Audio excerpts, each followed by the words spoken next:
agent on his face at the Kuala Lumpur airport. A new United Nations investigative report accuses Syria and its ally Russia of multiple war crimes for deliberately targeting hospitals and destroying vital... Their use in such a densely populated area, as I said, as eastern Aleppo city, amounts to the use of an indiscriminate weapon constituting the war crime. Pinheiro says the report also documents Syria's use of chlorine-filled barrel bombs on civilian inhabited areas. Lisa Schlein for VOA News, Geneva. Most of the UN report dwells on the mass violations and deliberate destructive actions by Syria and Russia, but it also condemns some armed groups for preventing civilians from leaving the city. It calls the use of civilians as human shields also a war crime. Tensions are increasing between Berlin and Ankara over claims that Turkey's been using Islamic preachers in Germany to spy on supporters of Fethullah Gulen, the U.S.-based cleric who President Recep Tayyip Erdogan accuses of orchestrating last July's failed coup against him. German police raided the homes last week of 4 imams suspected of collecting information on members of Gulen's religious movement. The authorities say the spying in Germany by clerics paid by the Turkish government is part of a broader espionage effort. Joe Palca reporting from Washington. That's the latest world news from VOA.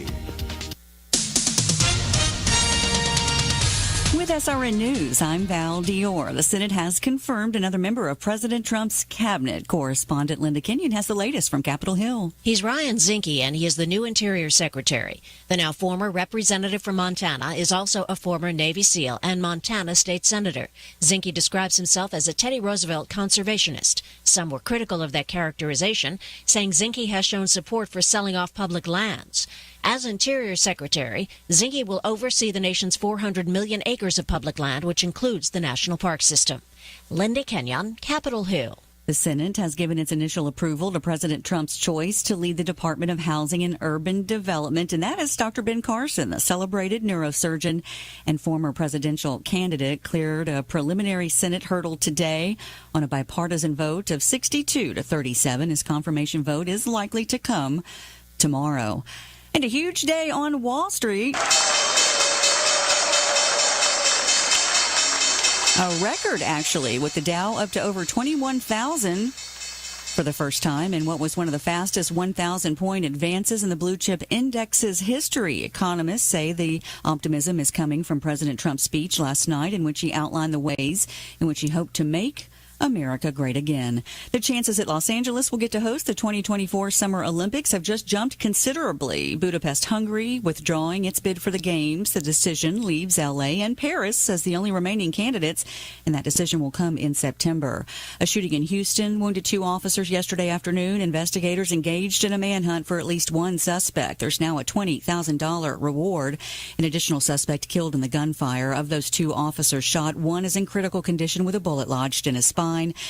They were approaching a home in a burglary call when shots rang out. This is SRN News.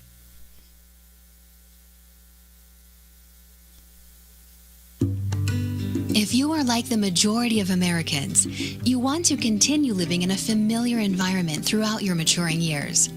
In fact, according to many surveys, 82% of homeowners overwhelmingly prefer to age in place, which means living in their current homes safely, independently, and comfortably, regardless of age or ability level. With over 30 years of combined experience in residential, commercial, hospitality, and destination resorts fields, Your Home for a Lifetime is a company dedicated to empowering you to maintain your quality of life and independence by helping you make your house your home for a lifetime. Do you want to reorganize or remodel your home? Do you want to add a full bathroom and possibly a bedroom on the main floor? Are you looking to make your kitchen more functional? Is an aging parent moving in, or your child is moving out, or even moving back in? Call Your Home for a Lifetime at 949-492-1872 or check them out on the web at yourhomeforalifetime.com and find out how they can help you make your house your home for a lifetime. The Premier Rewards Gold Card from American Express. The rewards points can keep on multiplying. Buy 3 with triple points on airfare. Buy 2 with double points on gas and groceries. And a single point for pretty much every other dollar you spend on the card. Then, start choosing from over 1 million rewards to redeem all those points. Apply today and the annual fee for the first year is on us. Call 1-800-AXP-GOLD or visit axpgold.com. The annual fee for the card is $175. See terms, conditions, and restrictions at axpgold.com. Welcome, everybody, to the Rad Life, the only talk radio show that takes you along with host and age explorer Rad Gantos on his continuing journey of discovery into life's challenges, opportunities, options, and all the latest and greatest things that come with getting older. The Rad Life is brought to you this week by Your Home for a Lifetime, a company dedicated to empowering you to stay safely, independently, and comfortably in your own home. And now here is your host, Rad Gantos. Good afternoon, Paul. Good afternoon. You got me doing everything here. We're a little late trying to get the cameras up and the pictures taken and everything here. You get it? Is it out of your system now? Are you done? Well, I'm 61 years old now, so. Okay, so you know what? I kind of warned our guest today that you just tend to have a repetitiveness, but I think that might be an age thing too. It comes with age, Let me tell you again for the 100th time about how old I am. Paul, if you haven't met Paul, that's Paul Roberts over there, right? Wave to the camera, Paul. Come over here. People don't see you. Nobody ever sees me. Okay, so see where my finger's pointing. If you're following us on YouTube, there over there is our poster child baby boomer, 61-year-old Paul Roberts, who is actually. Let's put the camera on. There we go. Yeah, okay. He is the backbone of OC Talk Radio. That's right. And in many ways, this show has been lovingly referred to as Paul's therapy session. That's right. Okay, so Paul is actually is great to have because I'm 52 years old, not 61 years old. So he has. You're a wannabe. Yeah, I'm a baby boomer wannabe, right? So moving right as along. Is everybody moving in the right studio along. here. Look at there's not a baby boomer in the studio but me here. Oh Lord. Okay, so but he actually. What a good-looking group of people here. Well, that's why they keep me off the camera here. Are we done? Okay. But he actually has a lot of insight from his own personal experience of taking care of his parents. And he's currently taking care of his aunt. Right, 92. 92 in the desert. And so it's interesting because this whole thing of aging and taking care of elderly and aging, we are kind of at the end of a certain end user profile, if you will, like end user profile. Yeah. Well, okay, or customer profile or client profile, right? But there's also, I'm 52. In 5 to, it's already a thing of interest to me because I'm dealing with it with my parents. But then in 10 years, it's going to be me that's on that receiving end. Yeah. Mm-hmm. So I always tell people, for years and years and years, it almost felt like, other than for the nursing aspect of it or the caregiving aspect of it, the policy and the societal realities of this aging thing has not really been something we have addressed. Hasn't hit home until you have to go through it. So everything that we do today is beneficial not only for those that we love and care for, but also for ourselves. And so there's a lot of room for innovation. The requirements and the needs and the expectations of people as they get older has changed over time. And so, we have in the studio today, and I'll let them introduce themselves in a minute here, but we have representatives from GrandCare Health, and it's basically home care. But and I told them, I said, we've had other home care agencies in the studio. Everybody says, it's home care. I get older, I need home care, or I'm going to put somebody in a facility, and I know that, and then it's like a matter of, when Paul will ask it, so I'll ask it before he does. Okay, how do I pay for it, right? Because that's it's like, okay, fine, yeah, I know I need it, but how do I pay for it? I don't have any money. I'm not working. My portfolio took a hit. And nobody else pays for it. And nobody's paid for it because everybody assumes Medicare pays for it. Somebody pays for it. I gave to everybody, but nobody's giving to me now, and all that stuff comes in. So you guys do it in a different way. But before we get there, I just want to again remind everybody that who's listening, why home care is so critical and important, and what some of the new things that have happened as far as regulations relevant to home care, which astounds me, have not been in place until very recently, right? But that really is great because it's the safety. It's a very vulnerable population. So these sort of added regulations and protections that are now in place is very beneficial. So let's go around the room. We're just going to go around the yeah. room, and Kyle, I'll start with you. Why don't you introduce yourself, and please mention also, what you do at GrandCare, and what maybe a little bit of background, like how did you get to be at GrandCare? Sure, thank you. Yep. So my name is Kyla Hislop, and I'm actually the patient relations A little closer. Get you a little closer. Sorry about that. Representative for GrandCare Health. Okay. And a little bit about myself and my background and why I'm in this market is I cared for a family member, with my mother in home. We took care of my grandmother, and just watching how taxing that was, not just emotionally, financially, and how it affects, all everybody involved. Not just the patient, not just the caregivers, but the family unit as a whole.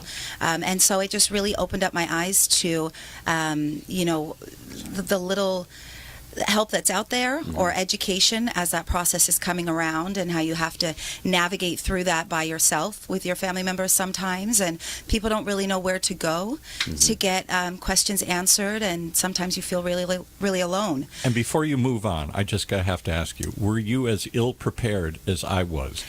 When my parents started to go downhill, and my mom had Parkinson's and Alzheimer's, all sorts of things, I didn't know what to do, where to go. I had no idea how little resources. I had no idea how expensive it was. I had no idea the emotional roller coaster I'd be on and they'd be on as my big, strong parents are in diapers and I'm taking care of them. How long ago was that, Paul? Yeah. When you started taking care of, I think it was your dad first, right? My mom first, and then my first. dad. So it started probably about 5-6 years ago, really heavily, but probably more than that, maybe 10 years ago. And with my mom first. When did you deal with this with your grandmother? Ours started, I would say it was about 20 years ago that it started, and we were in the care process for, well over 8 years. Wow. Dealing with multiple different medical conditions. And my grandmother was actually a psychiatric nurse for most of her life. Interesting. So thought that she had prepared, Yeah. to find out, she really hadn't prepared at all. And that was very shocking to see that Wow. you kind of leave that in the hands of the family member, thinking that they've taken care of things, and you trust in that. But as that mental or cognitive state starts to pass, and the condition starts to worsen through time, And you really, like she said, it takes years. In the old days, people would start to go downhill and they die in a few months or they die in a year.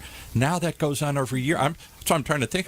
My mom probably for 10, 15 years was in this condition.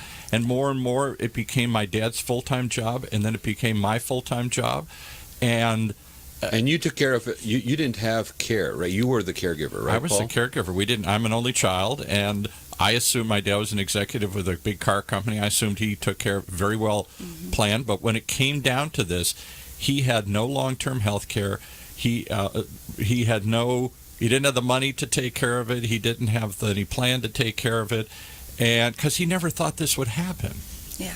And so, Kala, in your case, were you and your mom basically the primary caregivers? We were, yes. And I was young at the time, and as I, got older and was going through school and things, a lot of it fell on my mother. Sure. And so, she wasn't working, which affects the income coming into the home, and The whole home dynamic. The whole home dynamic, and Yeah. then the mental toll that it took on my mom during that time was even harder to watch. That was even harder to watch, and how she was unable to provide the care that we wanted. And couldn't afford to get outside assistance, and just what that does to her. So, And when you turn to your other friends and family, because I found this, I don't have any other siblings, but just other friends, and I'd try and talk about this.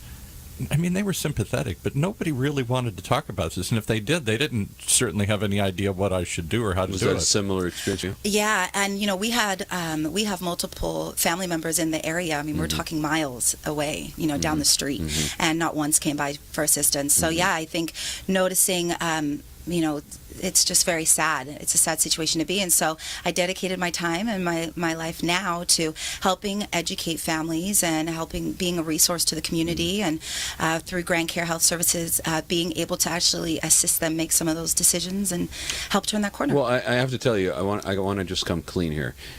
There was a underhandedness in my question, because what we have found is that everybody who is involved in this has a personal story of how they got involved.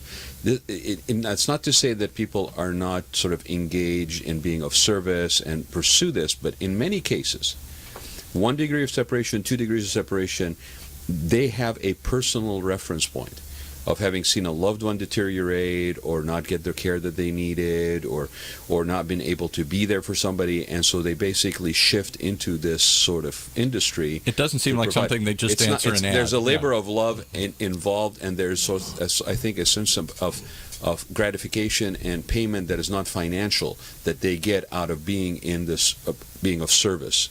Yes, I agree. Yeah. So that's why I asked you, because I figured, and I think as we go around, I would be surprised if we don't have some, because it's pretty, I mean, it's an overwhelming emotional thing to be engaged in. I mean, let's just be honest, right? And it's not like selling insurance or something here. And not to take away from the personal heartache of seeing somebody who is blood related to you or family member that deteriorates, but that at some point ends. Yeah. But when you're actually in the service of providing this kind of care to multiple people, it's constant.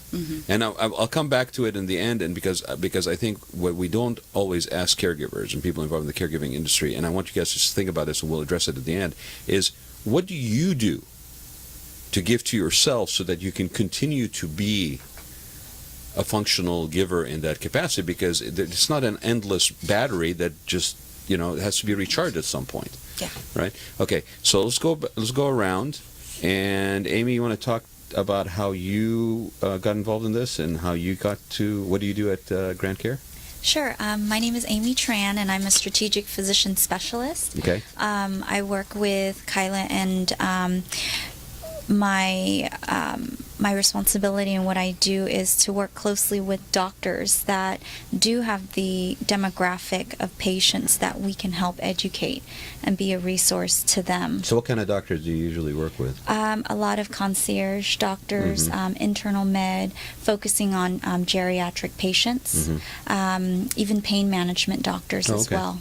So I have to interrupt again, because one of the things that shocked me as my parents deteriorated, I immediately went to their doctors and said, "What do I do?" And they all shrugged and said, "I don't know." And a couple of them literally said, "Well, they have a house, don't they?" "Yeah, just sell the house and put them in a home." Next, there was very little information. The doctors didn't seem to know what to, and yet many times when I go see the doctor, they say, "Well, you got to do something. Your mom's deteriorated, your dad's deteriorated, you got to do something." I'm like, what? Where am I going to come up with the money? What am I going to do, and how am I going to pay for it? Nobody ever wanted to have that discussion with me. Well, and probably, I think, maybe in the past, Paul, that there wasn't that cross-industry reach to educate the doctor, at least those that are wanting to know and want to engage further with the care of that So are you patient. guys on the cutting edge doing this, or is this becoming commonplace? Are more and more people doing what you're doing and reaching out to the doctors? Or is it still something to educate that's them? not I think with our unique program, I don't think a lot of other agencies do this, because we really focus on the behavioral health entity side of it and the detox. And a lot of times the assumption is the doctor would already know, but oftentimes they don't have the resources or the understanding of how in depth it would be of a resource to the families when they're undergoing these type of situations from start to finish. Right, and he's a doctor. They're supposed to know, or she's a doctor. They're supposed to know everything, right?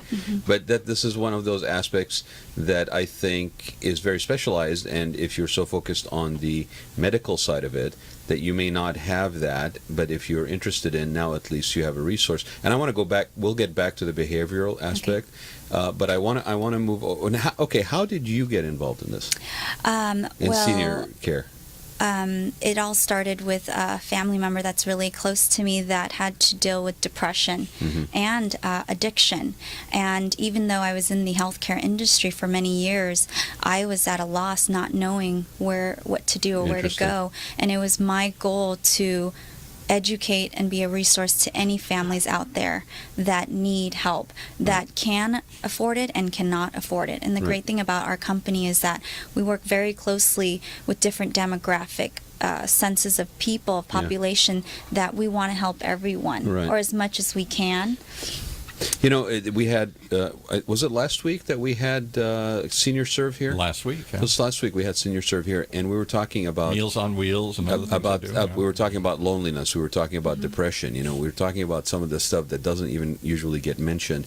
You hear so much about Alzheimer's. You may hear about differentiated forms of memory, cognitive memory problems. You know, it's why there's dementia and there's Alzheimer's, and but there's things like loneliness, shut-ins, depression, isolation, all this stuff that doesn't get talked about. And you're touching on some of that because in some cases, then you do have that depression, you do have that addictiveness to stuff. It's very easy to have, with prescription drugs even for seniors, that, people are off. I saw something the other day on TV that I thought was very fascinating and interesting, that it was being sold. And of course, it's targeting baby boomers, not even targeting people that are in housing. I don't know if you guys saw this thing. It's like a little cylinder that has these little plastic containers in it that are labeled Monday, Tuesday, Wednesday, Thursday. Dispensers. That you literally can take one out like on Monday. Oh, it's Monday. I'm going to take this out and I can put it in my purse. And they're like, oh, it's shaped. You can put it in, for a guy, you could put it in his jacket, and then you refill and put it up at the top. And on the actual dispenser, it says, like afternoon, morning, whatever.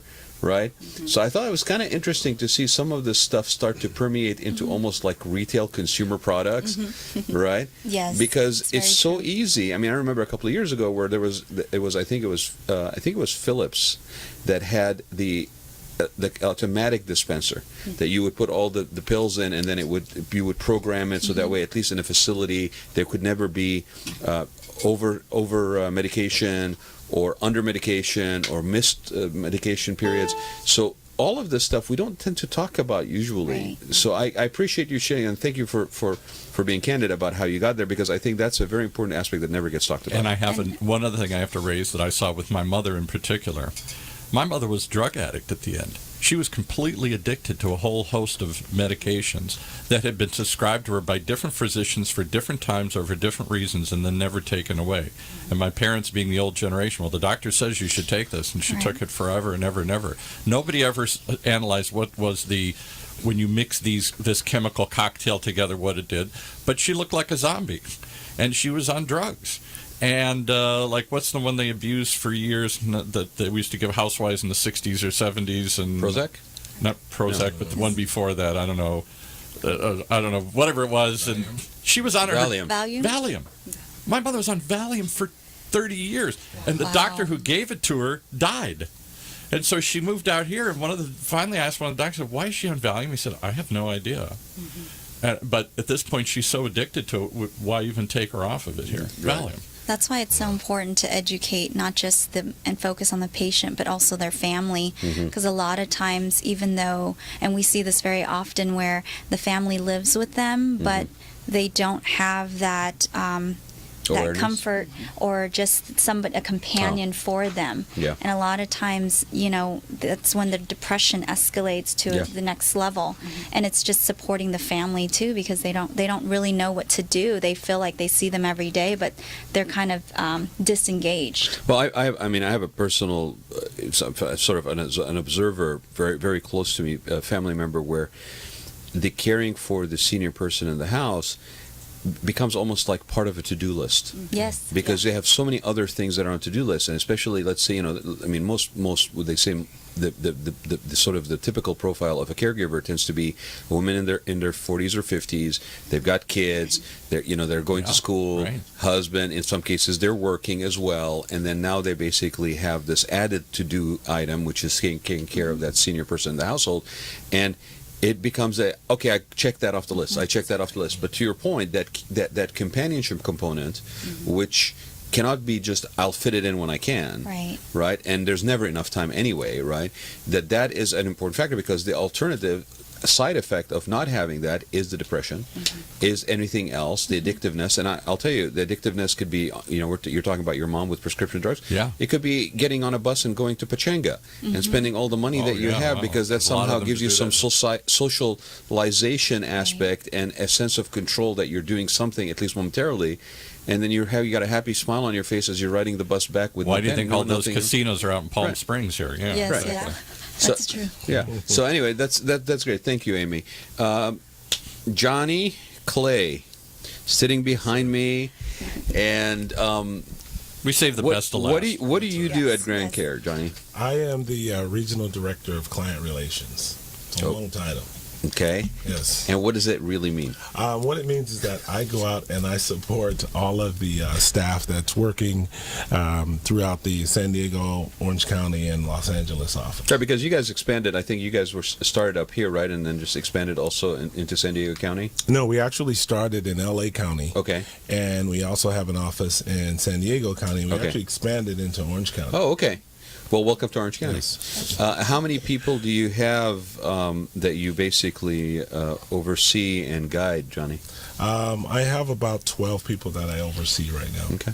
And what do you do when I'm still lost? Do you support them? When you buy them coffee? And take them out? I just buy them coffee and listen to them. Make sure they get to the radio show for interviews. No, I do a lot in terms of support. It's an overall support. So I have a background in nursing. I started in nursing. Okay. You talk about how did you get into this business? I started in nursing many years ago, probably about 30 years ago. And I had my father had several medical issues, and I decided I wanted to help people. And so I got into nursing. I ended up getting into ortho and ER and different places on the floor that I worked. And I found my love when I went into the geriatric psych unit. I started to work with dementia and Alzheimer's. And you're very lucky if you could find your passion and actually get paid for it. And that's exactly what I did. I started to work in senior mental health, and I noticed that as I was working in the hospitals, there was sort of a disconnect between the patients that were getting discharged and the facilities that we were sending them to, the care that was being sought after they got discharged. We noticed that we had a lot of clients that were coming in and out of the hospital. And so I started to wonder what was happening basically outside when they got outside, what kind of care was being provided for them. And so that's when I saw that. I have heard that exact disconnect. I've been involved sort of in senior industry from the aging in place, from home modifications and stuff, since 2008. Okay? And to do that in California in 2008, you might as well be basically, covered wagon days, and you're heading to somewhere that doesn't exist, because nobody wants to talk about aging. Nobody wants to talk about getting older. The seasons don't change here. We don't put salt on driveways. We don't take winter clothes down and put summer clothes on. We do not do change well, right? But yet, within the industry, within the conversation between people, right, there was always this discussion about this disconnect, the information not smoothly streamlined over for the betterment of health and the carrying on of health as people transition from one thing to the other. How long ago was that, Johnny? Because I'm curious whether today we actually deal with this as an industry in a little bit better way, or are we still suffering from the same general melees of that disconnect? I think it's a lot better now. That was probably somewhere around late 90s, early 2000s. Okay. It's a lot better now. The continuum of care is a lot better.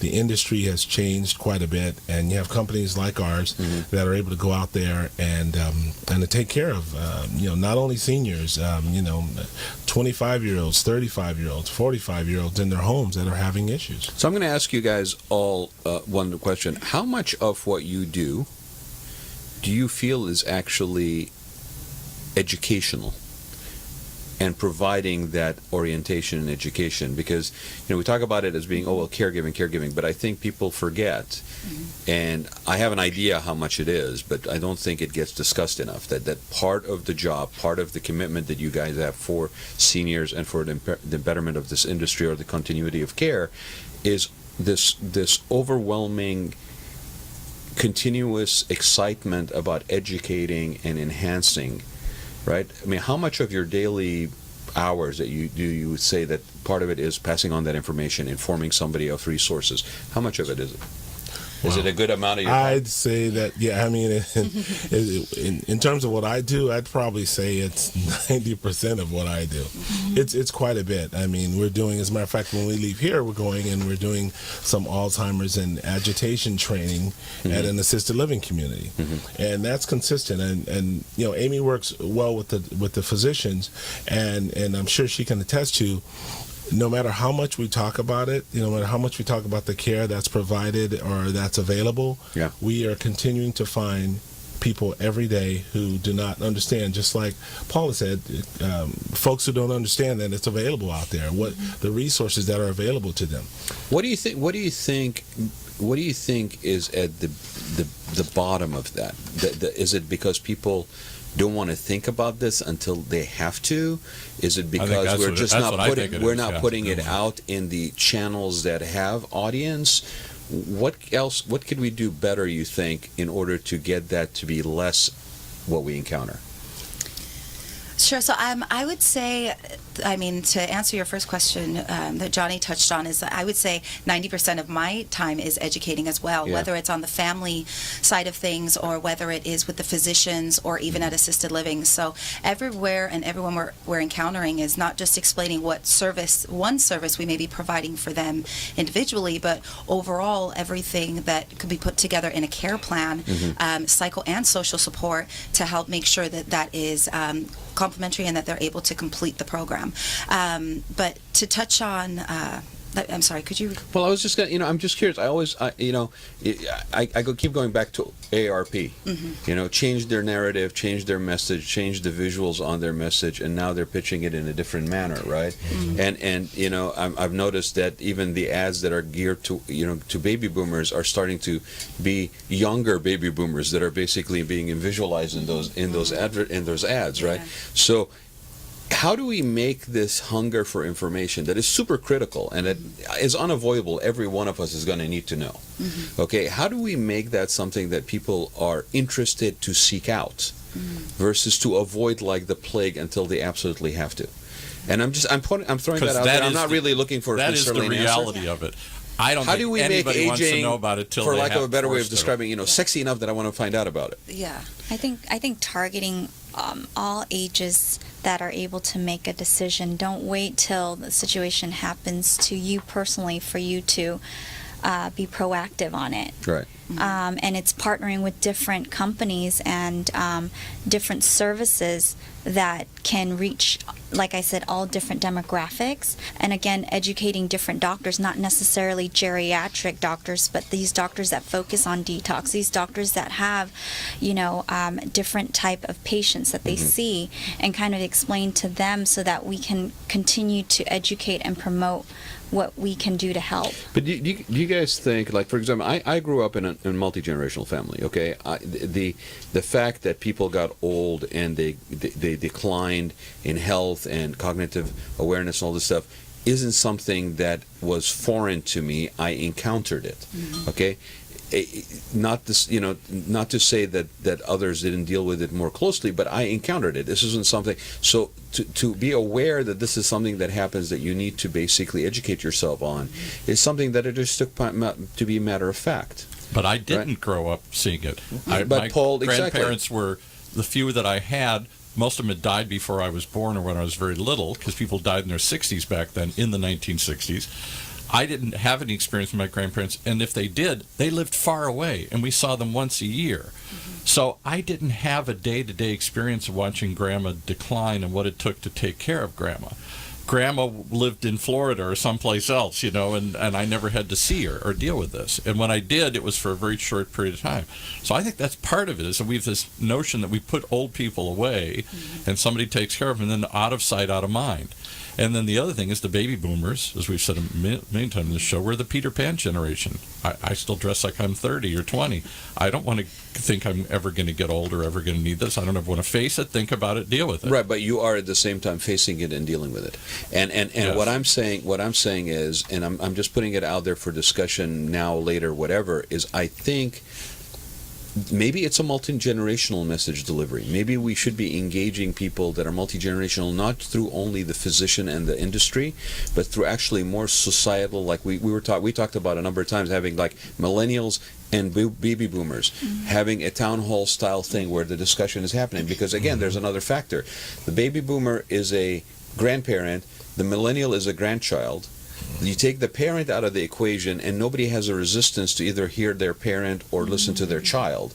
Now it's a grandparent-grandchild situation, and there might actually be a way to at least get an awareness to happen. This is my grandparents that are going to be facing this. Maybe I should know a little bit about it. Okay, as part of my relationship with my grandparent. I'm just putting it out there because I think what we have done is great, but it's limited. If all the conduits and channels that we go through are the professional industry channels, that is not impacting a societal paradigm shift in how we talk about aging. We're still delivering it behind a door, through a window, through a form. And let me give you a third dynamic that didn't happen in my case, but I hear happens all the time. Within the family, whose responsibility is it to take care of grandma, grandpa, mom, dad, Uncle Bob? Is it the oldest? Is it the one left behind when everybody moved off? Is it the only one who's not married or not working? Who is it that takes you? You have a sister. So I'm sorry, terrible happens in your family. In most cases, it ends up being whoever steps up. And I want to just. But there's arguments that happen over who I understand. And I don't want to get caught in that, Paul, so much, because I do want to go back, before we run out of time, I do want to go back and talk about what differentiates GrandCare. And have our guests actually have an opportunity to basically share that. And we touched a little bit on the behavioral health aspect of it. We touched a little bit on the detox aspect of it. So if whoever would like to take either one of those and just give us a little insight on what makes you guys different in how you approach I don't know what behavioral means, so you got to tell me that. God knows we know you don't know what I have bad behavior. Well, what happens with the behavior? If you have a how do I get Paul to stop doing what he's doing? We can help Paul. Thank God. Leave your card. Not a problem. I've already stared to evaluate Paul. You already started? Okay, he's got a case open on Paul. I'll give you my card. You can call me later. Okay. Well, when you have a family member that has a wound, right, and they're at home, you send out a nurse to help them with dressings and such. Right. Same thing if a family member has knee surgery or hip surgery. We can send out a physical therapist. Well, what happens when someone has dementia? What happens when someone has Alzheimer's? They start to have MCI, mild cognitive impairment. That's where we find a lot of families do not understand what is available. So what we've developed is a behavioral health program where we have a registered nurse who's trained in behavioral health to go out and visit the family at home. Okay, and she's working under the care of a physician. It does not have to be a psychiatrist. It can be her internal medicine or family medicine physician. And she goes out and she does evaluations with the resident, just as she would as if it was a wound. Right. And so then she'll make recommendations. She's looking at all the medications. She's looking at all the pill bottles that they have. Yeah, right. She's making sure that the discharge from the hospital that had a list of medications, that they're all matching up. She is contacting the doctor, letting the doctor know what she found, and then making a plan of treatment. But who initiates that, and who pays for that? Usually the one who initiates that is the physician or the hospitals where they're being discharged. And then in terms of payment, for the behavioral health program, it's covered completely by Medicare, 100%. Okay. See, which is amazing, because I was going to say, well, but isn't that what a caregiver does? And I'm being facetious. I know that's not the case. That's another layer of sophisticated service provision that usually doesn't happen, and so that's wonderful. And most people may think, well, that's a kind of a luxury item that I can't afford. But to your point, it's actually covered. Because that didn't happen with my mom. As she got Parkinson's worse and worse, and then it seemed like she was developing dementia, or maybe she was just drug addicted, whatever it was, she got more and more distant and hard to communicate with. She would fall and go to the hospital, and they would discharge her, and a physical therapist would come. She'd have some other problem and have to go into hospital and go to skilled nursing for a month, and then somebody would come and evaluate and stay with her. She would go in. My dad would take her in to see a doctor and say, "I don't know what to do," and he'd say, "I don't know what to do either," and he'd take her home. Well, you know, it's a fine line between when you're looking at behavioral health and you have a resident or a person in the home who is agitated or confused. It's a fine line between keeping them from being agitated and being over-sedated. And so what happens is a lot of times they will go to their regular family medicine or internal medicine. They'll put them on a bunch of medications, and they'll do just what you said. They'll end up falling in the home. It'll affect their eating. They won't eat as well. They won't take care of themselves as well. So that's one of the things that I'm out there yelling all the time and screaming about it. And no matter how much I talk about it, like I said, every day there's someone who I'm educating about it. I have family members. I do Alzheimer's support groups in several in different counties. I have family members coming in all the time. You can almost literally see the weights on their shoulders where it's like, I had no idea this was available. Because it is easy just to sedate them. Give me a pill. Yeah, just sedate them, and that's it. Right.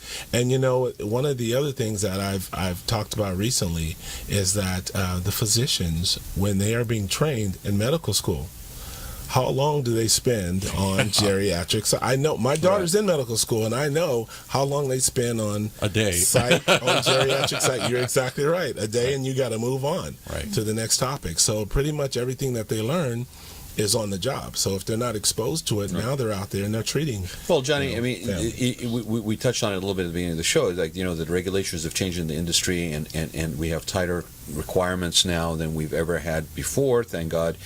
But it still blows my mind when you tell people how many hours are required to actually get certified to basically provide care, right? And in many cases, these agencies that were out there weren't even licensed, or registered, or certified until very recently, right? I mean, do you want to shock the audience again and tell people how many hours are required? Because I still think it's way less than should be.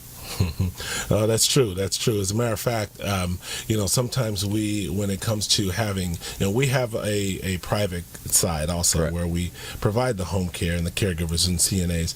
And it's funny, sometimes Kyla will call me or email me, and she'll say, "Hey, I've just quoted a price," and then the family will reject the price, even if it's only a couple of dollars more than whatever agency they went to. Right. But you know, they don't want to pay for the care, and we're thinking, okay, well, would you rather go with an agency that has all of their caregivers licensed and bonded and is consistently training them on taking care of different types of patients, or go with the cheaper one? Go with the cheap one. And in some cases, and I will repeat this because we haven't talked about this in a long time, in some cases, when you take it upon yourself to do that and bring in a caregiver, there's liabilities, there's tax regulations, there's things of that nature that many people are not doing. You're the employer could really come back and bite you for those extra dollars a month, but at the end of the day, it could be very costly for you. So how often is this behavioral oversight and evaluation happening? The nurse goes out, and typically we like for her to go out a couple of times a week.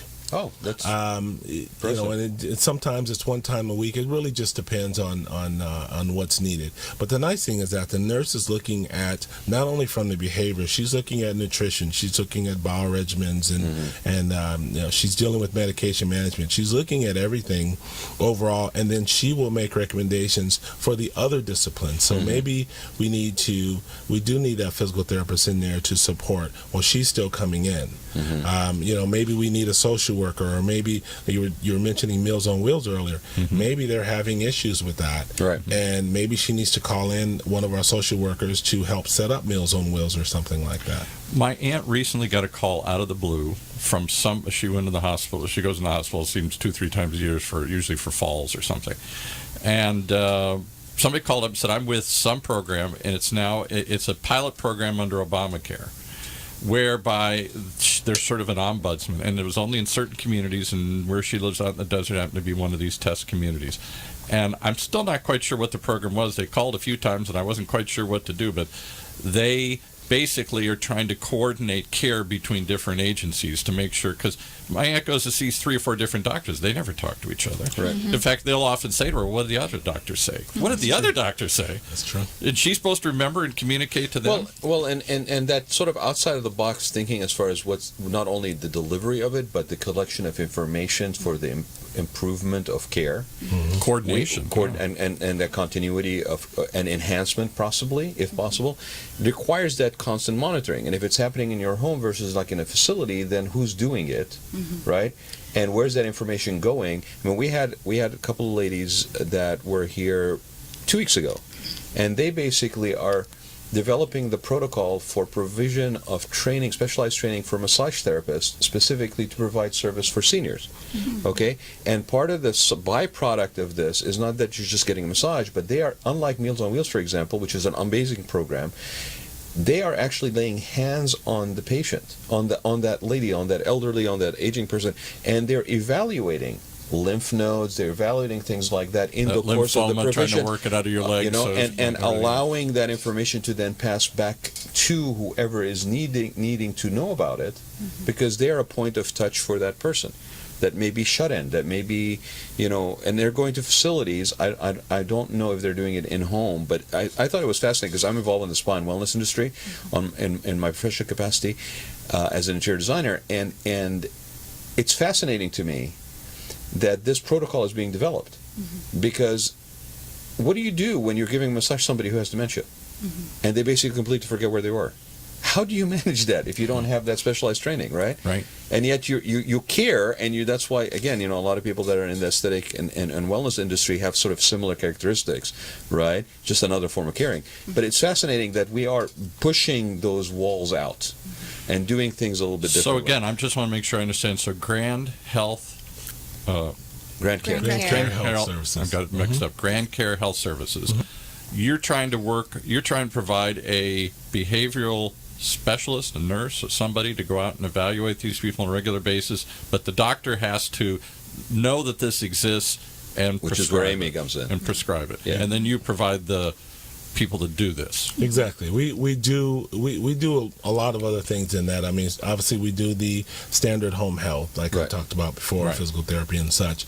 But that's what we're talking about today. But yes, that's all under a doctor's care. We can't touch the patient without a doctor's care. Right. Well, but if the doctor doesn't know about this, they won't prescribe it. I was going to say, and what we'll do, and that's where Amy comes in a lot of times, is that we may get a call from an assisted living community, or maybe someone who's heard me speak, or one of my trainings, and they're at home taking care of their mom, and they may say, I think my mom needs your services, but what do I do from here? And then that's when Amy will contact the doctor. Sometimes we'll have mobile physicians that'll go and see the patient, and in order to evaluate and prescribe the home health. And that's part. And that, I think, that part of sophisticated, I would call it, caregiving, and continuation of care. That is part of, I think, what then taps into the reduction of rehospitalization. Right, exactly. and which is almost in a way it's a step that is taken, but it's preventive. Correct. Right, which is, I think, a lot of the philosophy now is changing a little bit more. Which is supposed to be the core idea of Medicare, and under everybody's, whether it's left or right, everybody's trying to say, let's keep these people out of the hospital, and because hospital is the most expensive thing that you can do. So if we can get them out quickly, if we can keep them from coming back, hospitals even get. Don't they get penalized if they come back quickly exactly right. and all this stuff? And that's why that appealed to me when I saw that, because I know that at least currently is part of. You keep telling me to move the mic up. Thank God people are not seeing you doing that. We're going to talk about detox in a second. I don't want to show alcohol. See this movement? We got a problem for detox with Paul. He's already writing this in my case. Did you hide your bottles? Oh, he hid his bottles. That's a clear sign right there. Okay, but that's perfect transition. Let's talk about that. Right. Okay, because I know that's another area that you guys focus on with the detox. So who wants to take that? Sure. So, the behavioral health side of things is just one aspect that leads us into the detox, especially in the senior community, that people are not educated on or aware that it's, a concern. A lot of these individuals, like we said, the senior community are dealing with a lot of different medications. They're not getting the right, communication between each physician, what's being prescribed. So they're becoming non-compliant. Now, this doesn't just mean in the home setting. It can sometimes happen, when they're transitioning back into an assisted living community, or an independent living community. We talk about the baby boomers and 55 and older communities where they're not really getting as much hands-on, and they're taking multiple different medications for different conditions. And sometimes it could easily be also somebody who was the primary at paying attention to them has now become a different person, and nobody bothered to do an orientation and a sort of a handover. Exactly. Right. Yeah. My mother added to pills. Nobody ever subscribed. Nobody ever pulled pills away. Pulled pills away. Exactly. She took a pill and was prescribed, and that prescription went with her for years. Yeah. And then the next doctor added to it, the next doctor added to it. So pretty soon she took a whole cocktail every day of pills. That's why it's so important to have a nurse come in, and sometimes people think, well, what medications? I know what my parents are taking, but a lot of times we see this very often where, let's say one doctor's prescribing 5 medication to them, the nurse will come and do an inventory check, and the patient will say, wait, I have another bag over here that I take sometimes if I run out, and you don't know if it counteracts. So then that's why it's important that we share and tell all doctors what they're actually taking, because they don't know where and one of the other things I noted, my parents lived out in Palm Desert. I lived out in Sun City, so I'd go out there periodically, obviously, and see their friends and whatnot. There was a lot of drinking going on out there. Yes. A lot of alcohol out there because they're lonely, because they're retired and they want to be happy, because they hurt, because 1,000 reasons, because that was their generation. And wow, there were a lot of them that were just getting car crashes and DUIs and all this stuff. Number of them. So let's throw some statistics here, because if you guys have the numbers, I mean, how common is this? How big of a issue is this within the senior community where we have to be aware of it and actually address it? Alcoholism and drug abuse. I think it's a lot more frequent than people are willing to admit.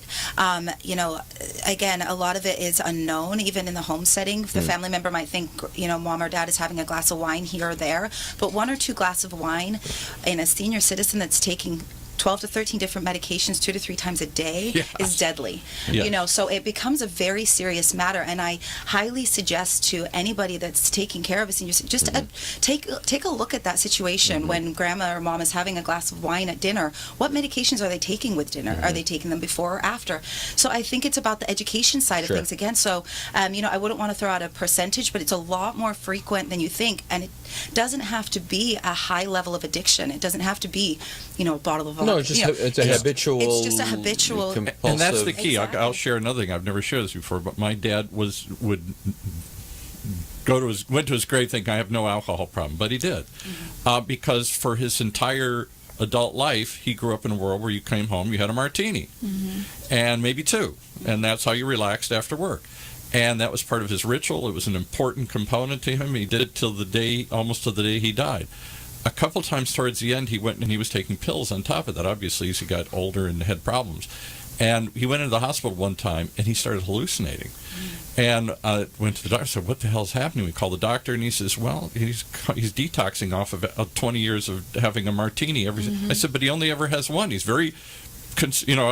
he was very adamant about it. I'm only going to have one. Or years ago, he had 2, but he never had 3 or 4 or 5 or 6 or something here. So therefore, he said, I have no alcohol problem. But the fact is, he had taken it so long that he became dependent. And when he went in the hospital, he literally started hallucinating as he withdrew from this 1 martini a day habit.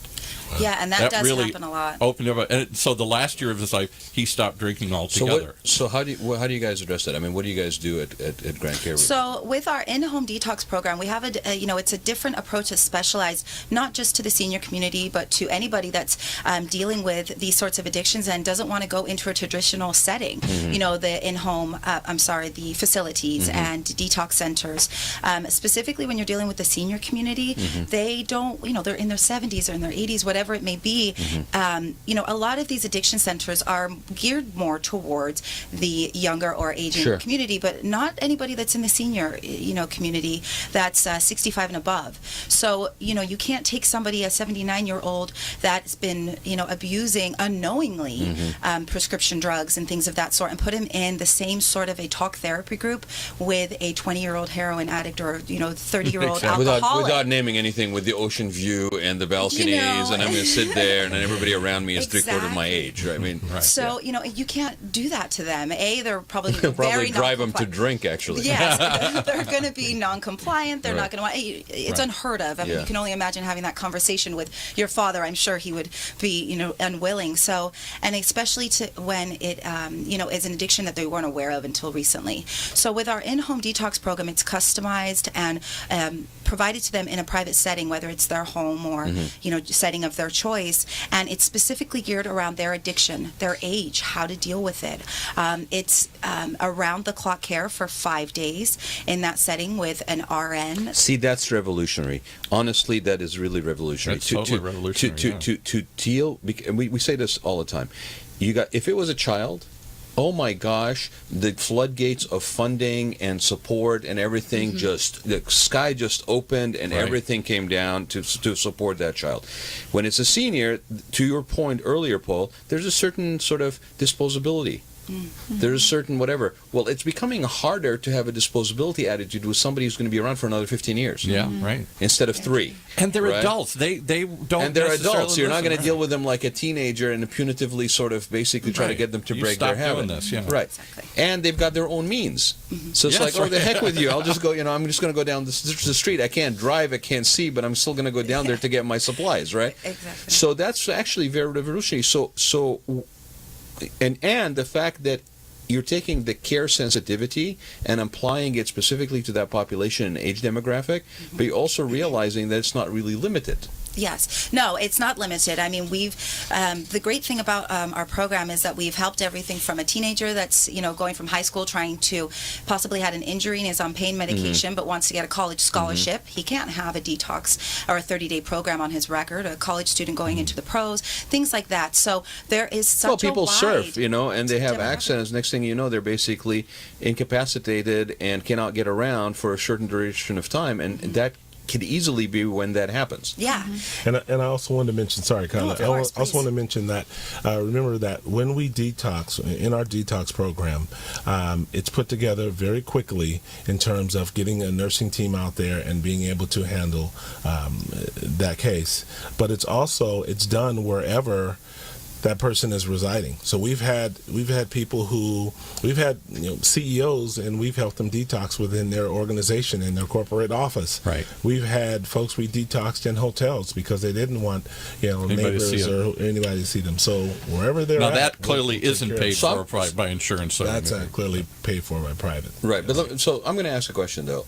Some people will say that the familiarity of environment, it actually would work against that and would empower them to continue their behavior. Okay? What do you say to that? You got to break a pattern, you're saying, or something? Well, I mean, some people will tell you, I got to extract you out. I mean, you see it all the time. Right. Well, there's somebody we just did an intervention, and we basically have a van outside, and we're going to usher you into the van. You disappear for 3 weeks, and then whatever. I'm of a mindset that sometimes that's not necessarily true. Sometimes maybe the safety and sanctity of your home may actually provide you a calm environment in which you can reconnect. But how do you go about that? Because you guys are providing that service in most cases in possibly people's homes, right? Correct. So I actually believe, and based off of our results that we've seen over the last few years in dealing with all different levels of demographics and age groups, is that the triggers that bring these individuals to their addiction or that are familiar and that are in the home, are when they're going to work, are in that environment. You put somebody in a 30-day program and they're within 4 walls just dealing with what's going on within those 4 walls. Well, that's not what brought them to their addiction. That's not where the loss or whatever it was that brought them to where they are today. So actually dealing with addiction and addressing it in the home. And again, this is a one-on-one basis. You're not in a room with 12 other people discussing and listening to their issues and concerns. It's an hour, 2, 3 hours hours of, in-home therapy a day. You're doing massage therapy, yoga, all these different things that are a part of our detox program. See, there's hope, Paul. Yeah, it's Wow. Come on over. No. We'll put something together special for you, Paul. We'll add some masseuses for you. But There you go. I like that. I think we need the rest of us need a Paul prevention program too. But don't be like Paul. I thank you for saying that, because I just came across something very recently that and this is an ongoing conversation, right? I mean, if you take it to the next level of sort of community behavior and reaction and resistance and so forth to the resolution of addiction, right? Whether it be sober living homes or whatever, there's this connect that happens, I think, and at the end of the day, people need to get care, and if you're in that situation, you're not just going to snap out of it. Okay, it's just not going to happen. I mean, you could be a stellar A student and have a surf accident. Next thing you know, you're basically a junkie, and you need some help. Pain pills, yeah. And pain pills, right? So most people focus on the drug as being the break in the addiction, when it in fact is the triggers. It is the triggers, yeah. And so that's why we like to say... And they're a substitution of the triggers. And can I add one other thing, since we're talking mostly with a about healthier geriatric alternative or olding? There is and I can't if I put this into words correctly, but there is a feeling I got from watching my mom and dad and the caregivers that they saw, and now with my aunt, that the caregivers didn't have the same incentive to fix the problem as they would if you were 40. You're 40, this is a crisis. You're 20, it's really a crisis. You're 80, so she drinks, so she's a little out of it. Oh, bless her heart. Yeah, whatever. There wasn't Let's just mark the bottle so we know how much. You better enjoy that quality of life. Quality of life. Got a couple years left. What the hell? There was a feeling of you're old, and I just don't have the same urgency to fix things. And to be honest, Paul, okay? Yeah. If that's what that person wants, great. But if that person is in that position, but it's not what they really want, and that's where they're doing all this stuff, and they're still depressed, and they're still they're not just walking around happy-go-lucky kind of luck of the Irish, and every day is a St. Patty's Day parade. Yeah, I know, that's why I said that. But and if I didn't say it, you would have said it. But at least there's an alternative. Yes. Yeah. Okay. And so we got to wrap up. Yeah, here. we got to wrap up. So let's go around the table again. I'll start with you, since you got the mic, Kyla. Is what do you guys want to say? What are some of the parting ideas that you guys want to share with people? And then we'll end by giving the website and all that stuff. Yeah. Okay, great. Yeah. I think I just want to end by saying, these are things that people don't think about a lot. Yes, we are a multi-specialty in-home agency. We offer home health, skilled nursing, but the behavioral health aspect of things, the detox, and looking at the medications and things of that sort, it's very important. It's a crucial part for all ages, from your 20s all the way to your 80s. So no matter who in your family is in need of care today, we're all going to need it at some point. So make sure you're paying attention to all of these things, including yourself, right now, and find out what resources, and please reach out to us if you have any questions, if you think this may be a concern. And what counties do you work in? We work in LA, San Diego, and Orange County, and they're from the valley to the border. So we'll definitely come out with you, and like we said, education. We'll come out and talk and just do an assessment and see if there is a need or help. We got to get you out into the desert. That's where most of the seniors we do have a multi-generational care agency. Exactly. How refreshing. Yeah, it's really exciting. You're not being sort of segregated because you're senior and that's the only person you're going to get care. Yeah. That's amazing. Yeah. Thank you.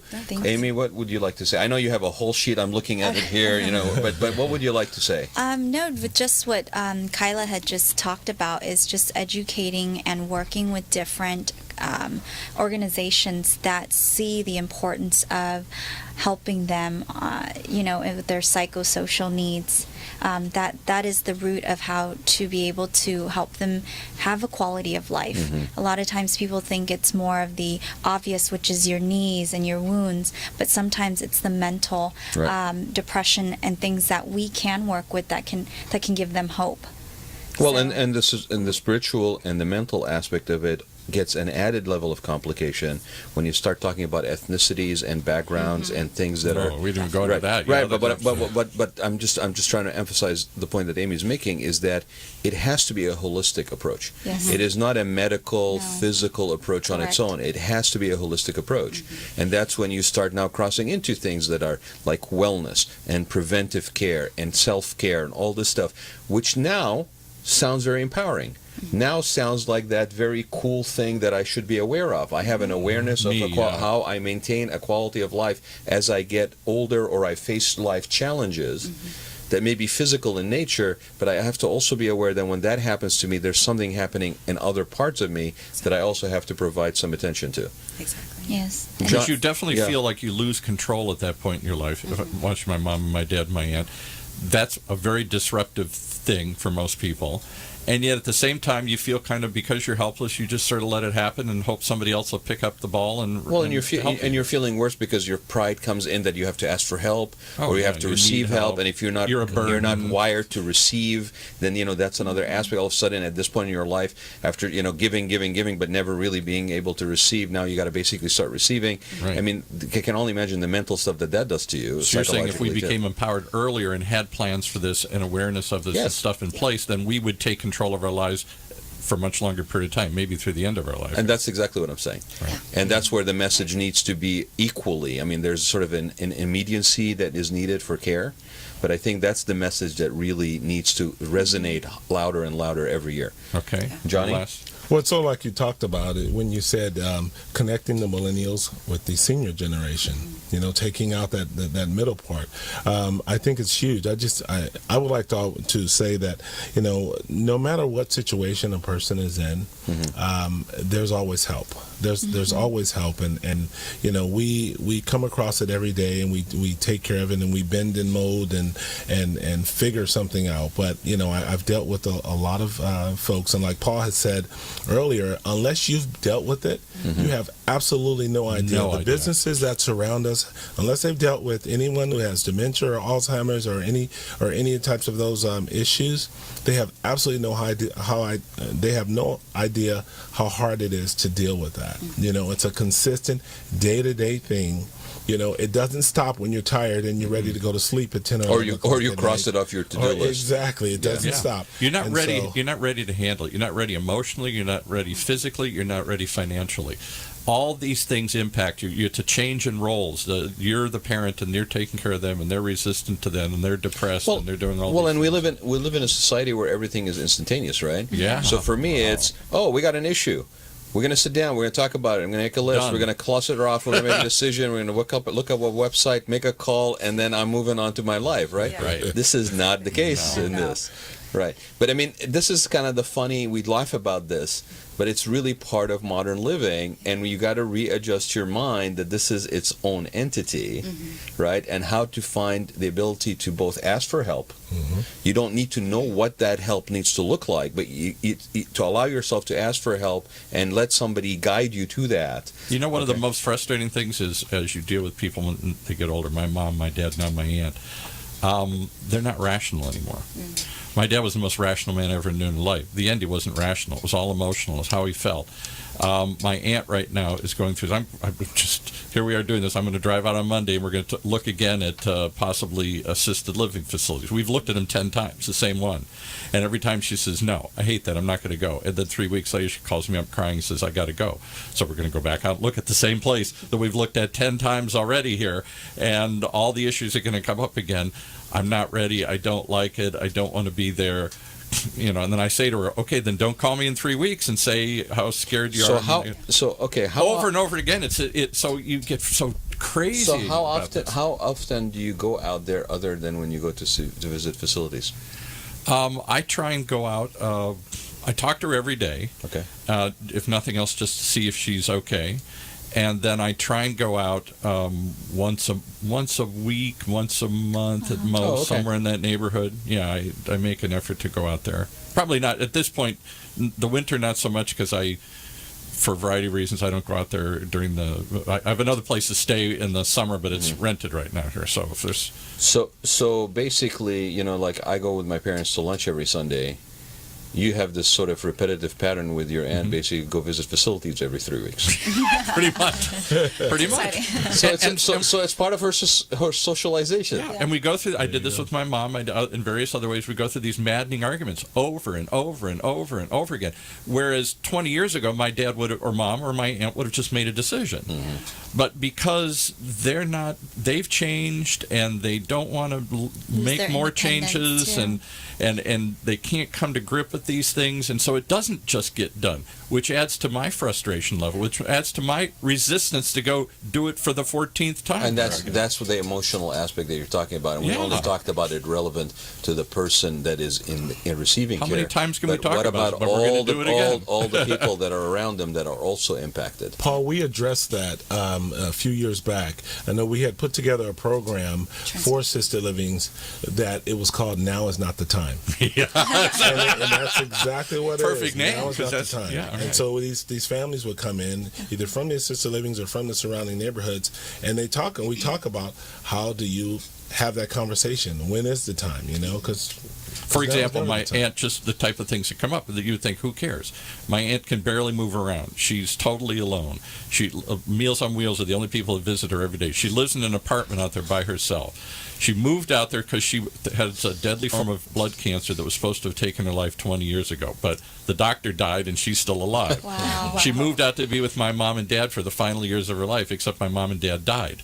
And so now she's totally alone. There's no other relatives, there's nobody out there. And she knows she shouldn't be there. The doctor tells me she shouldn't be there. She falls all the time. I know she shouldn't be there. And yet we go to the facility, and part of it's money. But mostly it's, I'm not ready for this. Mostly it's, I don't like what I see. It's a bunch of old, doddering old people, and that's not me. It's, I have to give up all my wonderful things. I look around this sea of junk that she's collected over 80 years, and I say, I'm just going to throw it away someday. But these are memories to her. She has an emotional attachment. She has to give all that up. It's this change. It's this acceptance. It's this dealing with it. So she puts it off and puts it off and puts it off until something happens, and then we go out and look again. And then she gets scared, and we go, don't do anything. And then we've done this 14 times. We're going to do it again on Monday. It's so great that we have this platform that we can share that with, because I will tell you that rawness is not what we usually hear. No. And that's it's more academic usually. Yes, right. That's a perfect example. Your aunt is a perfect example of where the behavioral health care plan comes in.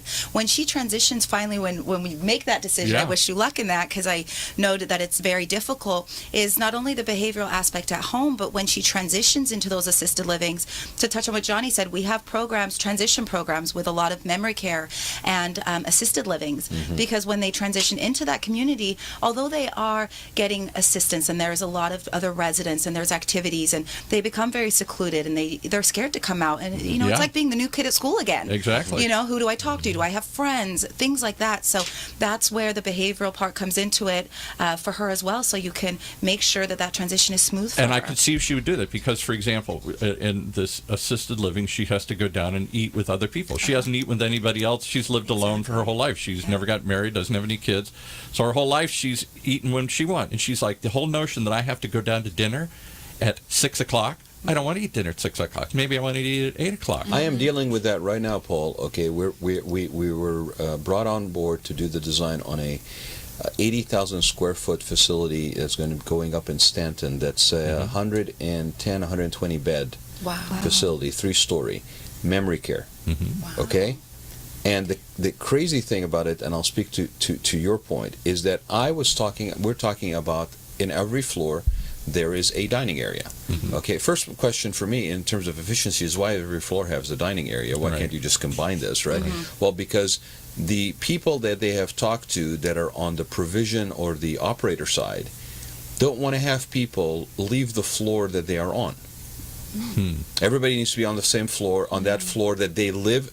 So they sleep, they wake up, they live, they go. There's nothing that, okay? Right. And I'm dealing with the design side, and I'm reading, and I'm trying to incorporate things that engage people to behaviorally, or actually walk around and socialize. to give them senses of orientation and change of time through lighting of when it's daytime and nighttime, even though they may not be looking out of a window. Okay, I'm taking it to that level on design, and on the operator side, I'm hearing, no, everybody should go into the same dining room. And I'm like, okay, so could we have 2 seatings? Right. No, everybody needs to be in the dining room at the same time. Yeah. And I'm That thinking, drives this my is aunt 2017, and we are treating these people like they're not even. It's like I'm in boarding school, Yes. and that's the only time I'm in prison. that So you- my aunt hates that. And then she hated the fact, so we went and had lunch there one day. This was a couple of years ago when we started this. And 2 little old ladies immediately came over and started talking to her. And I thought, oh, great, so she's going to have friends. No, she hated that. So oh my goodness, now they're going to come over and knock on my door, and I'm going to have to come down, and they're going to try and control me and tell me what to do. I'm not going to do that. I'm not going to put up with that. I'm not going to have people fighting over me and tell me what to do and who to sit with and all this stuff here. I'm not back in high school again here. Yeah. So all of those things, you say, but that's petty little stuff. That's what's keeping her from moving. Of course. That's independent decision of her life and control. When and I eat, who do I eat with? Slipping away the minute she walks through that door and signs off her independence. Exactly. True. Right. How do people find out about you guys? Where do they get more information? Who wants to provide that website, all that good stuff? Sure. Well, our website is www.grand, that's GRAND, carehealth.com. And, through that website, you can connect and get contact information, regarding what representatives are in which area, whether you're in LA, San Diego, or Orange County, and they'll connect you to somebody to answer any questions. Myself, Amy, and Johnny are always available also. My phone? Sure, yeah. I was going to ask for a phone number, too. Yeah, so the phone number to reach me would be 714-469-0058. And don't hesitate to call on the weekends. Like we said, this industry does not turn off. Come on, nobody calls on the weekends. Contact us whenever you have questions. We're always available, like I said. Healthcare and questions about taking care of your loved one don't stop 9 to 5, Monday through Friday. And we understand that. Mm-hmm. That's wonderful. Thank you so much, everybody, for being here.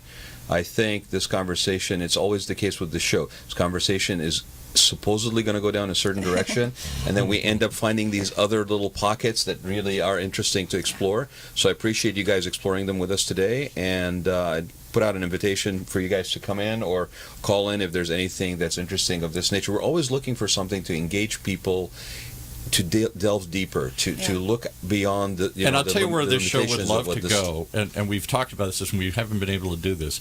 We have people come in and talk about the service, and obviously, I know you want to promote it, you want to make people aware of it, you want to spread the message. I think the next step is to get people in who've used it, testimonials, to get people who've actually experienced. Like me, I try and provide the testimonial in the room here of what people are going through. Because it's one thing to say you need this and you can do it, but as your guest said, until you go through it, you'd really have no idea what you're in for. And I think more and more people should be educated about what they're potentially in for, and that might scare them into it. Might get them to start thinking about it. Well, but I wish I had a long time ago. But it's unavoidable. So if it's unavoidable, you're going to have to deal with it. So maybe after you're scared out of your wits about it, you then realize that maybe there's a way to better improve your ability to deal with it by educating yourself. I'm gonna say that if you do have that to share, and you're not in necessarily as guests on the show, you can always call in and say, hey, and we would love to share that on the air. Stories. We're looking for stories. Under normal Real conditions, stories. we usually will take a break in the middle of the show. Yeah. So that's a good time. We started a little late to that, but we started a little late with technical difficulties, so we went through. But please feel free to do that. You can contact me via email, and I know Deborah has my email, but I'll give it out on the air as well. It's Raad, RAAD, Gantos, GHANTOUS at gmail.com. Did I just almost say AOL? At gmail.com. Boy, that's how long I've been online. And you can reach me on my cell 949-212-8299. If you have any feedback to our guests or any questions, by all means, reach out to Kylie, but also to me. And you can check out their website. It's actually a great website. I looked at it. So again, it's GrandCareHealth.com. And look for us on Facebook, and we are now on YouTube as well on OC Talk Radio. And give the phone number, Paul, to the show, to the station, in case people want to call. 949-330-7760. Operators standing by. Thank you, everybody, and we'll see you next week. Thank you. You have been listening to the Rad Life Radio Show with your host and age explorer, Rad Gantos, brought to you on the one and only octalkradio.net. Join us again next week as we continue our journey of discovery into life's challenges, opportunities, options, and all the latest and greatest things that come with getting older.